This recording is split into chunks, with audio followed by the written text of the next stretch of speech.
नमस्कार दोस्तों, आशा करता हूँ आप सब कुशल मंगल होंगे। दोस्तों, आज का ये वीडियो मैं आपको एक महत्वपूर्ण जानकारी देने के लिए बना रहा हूँ। मेरा आप सबसे निवेदन है कि इसे पर्सनली ना लें, ऐसा ना सोचें कि वीडियो मुझे ध्यान में रखकर बनाया गया है।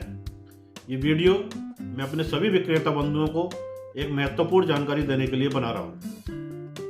तो दोस्तों, जैसे कि आप सबको ज्ञात होगा कि भारत सरकार एमएसएमई उद्यमियों के लिए एमएसएमई एक्ट 43B लेकर आई है।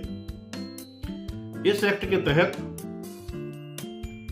अगर आपने किसी भी एमएसएमई कंपनी से, पहले मैं आपको यह बता दूं कि एमएसएमई कंपनी कौन है। भारत सरकार के नियमानुसार एमएसएमई कंपनी वो है माइक्रो एंड स्मॉल इंडस्ट्रीज जिनका टर्नओवर 50 करोड़ रुपए से, सालाना टर्नओवर 50 करोड़ रुपए से कम है और जिन्होंने अपना रजिस्ट्रेशन उद्यम रजिस्ट्रेशन में करवा रखा है, वो कंपनी एमएसएमई के अंतर्गत आती है। तो आपने मान लो किसी भी एमएसएमई कंपनी से अप्रैल 2023 से लेकर मार्च 2024 तक कोई भी माल खरीदा है और उसका पेमेंट अगर आपने 31 मार्च 2024 से पहले नहीं चुकाया है, तो क्या होगा, वो पेमेंट जितने रुपए का आपने माल खरीदा है वो पेमेंट सीधा आपकी इनकम में ऐड हो जाएगा और उस पर आपको 30% के हिसाब से टैक्स भारत सरकार को देना होगा।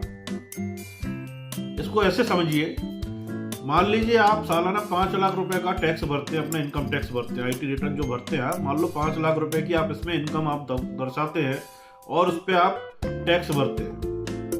मान लो आपने क्रॉपसन एग्रो केमिकल से 5 लाख रुपए का खरीदी किया एक साल के अंदर और आपने 2 लाख रुपए चुका दिए, लेकिन 3 लाख रुपए आपने 31 मार्च 2024 से पहले नहीं चुकाए। तो क्या होगा, ये जो 3 लाख रुपए बचे हुए हैं, ये आपकी जो इनकम है, अभी तक आप जो 5 लाख रुपए बता रहे थे, उसमें ऐड हो जाएगी। मतलब भारत सरकार ये मान लेगी कि आपकी इनकम 8 लाख रुपए है, फिर आपको वो 8 लाख रुपए के हिसाब से टैक्स भरना पड़ेगा, जितना भी जो टैक्स बनेगा वो। तो दोस्तों, इसको कई लोग अभी हल्के में ले रहे हैं, कई लोग समझ रहे हैं कि हमारा सीए इसका कोई रास्ता निकाल देगा, कई लोग समझ रहे हैं कि जो सबका होगा वो हमारा होगा। तो मैं आपको बताना चाह रहा हूं कि भारत सरकार एमएसएमई को लेकर बहुत गंभीर है, उनके पेमेंट को लेकर बहुत गंभीर है।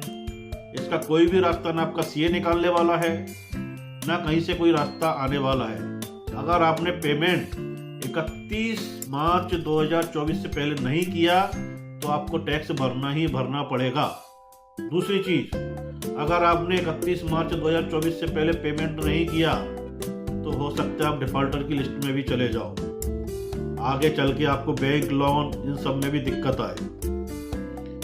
क्योंकि अगर आपने मान लो किसी कंपनी का पेमेंट नहीं किया तो वो कंपनी ऑडिट में आपका नाम डेबिटर्स या क्रेडिटर्स की लिस्ट में तो देगी ही देगी।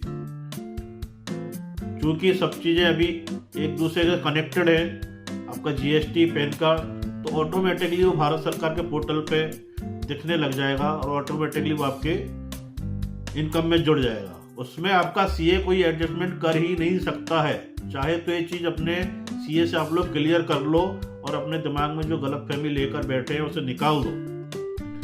अगर आपने इस बात को सीरियसली नहीं लिया तो मैं आपको बताना चाह रहा हूं कि आप बहुत बड़ी मुश्किल में पड़ सकते हैं। तो दोस्तों, मेरा आप सबसे निवेदन है कि जो भी पेमेंट है मेरा या अन्य कंपनियों का, जो कंपनी एमएसएमई में रजिस्टर्ड है, एक चीज ध्यान में रखें, जिन कंपनियों का टर्नओवर 50 करोड़ से कम है वही इस एक्ट के अंतर्गत आती है। जिन कंपनियों का टर्नओवर 500 करोड़, 1000 करोड़, 1500 करोड़, 2000 करोड़ है, वो इस एक्ट के अंतर्गत नहीं आती है। उनका पेमेंट आप बाद में भी करोगे तो चलेगा, लेकिन जिन कंपनियों का टर्नओवर 50 करोड़ से कम है, उनका पेमेंट आपने अगर नहीं किया तो आप परेशानी में आ सकते हैं। तो आप सोच लीजिए कि आपको किन का पेमेंट, कौन सी कंपनी का पेमेंट पहले करना है। दूसरा, मैं आपको बता दूं कि हमारी कंपनी क्रॉपसन एग्रो केमिकल भी उद्यम रजिस्ट्रेशन में रजिस्टर्ड है हमारा MSME नंबर मैं आपको बता देता हूँ, उद्यम नंबर MP2322272232। ये हमारा उद्यम रजिस्ट्रेशन नंबर है।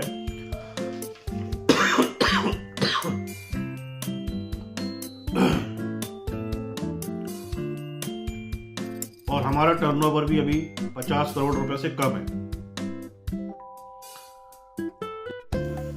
और इससे संबंधित एक पत्र हम आप सब लोगों तक भेज रहे हैं, बाई कोरियर ये आप तक पहुंचेगा। इसमें सारी जानकारी आपको दी गई है। इसमें हमारा MSME नंबर और सारी चीज़ें इसके अंतर्गत है।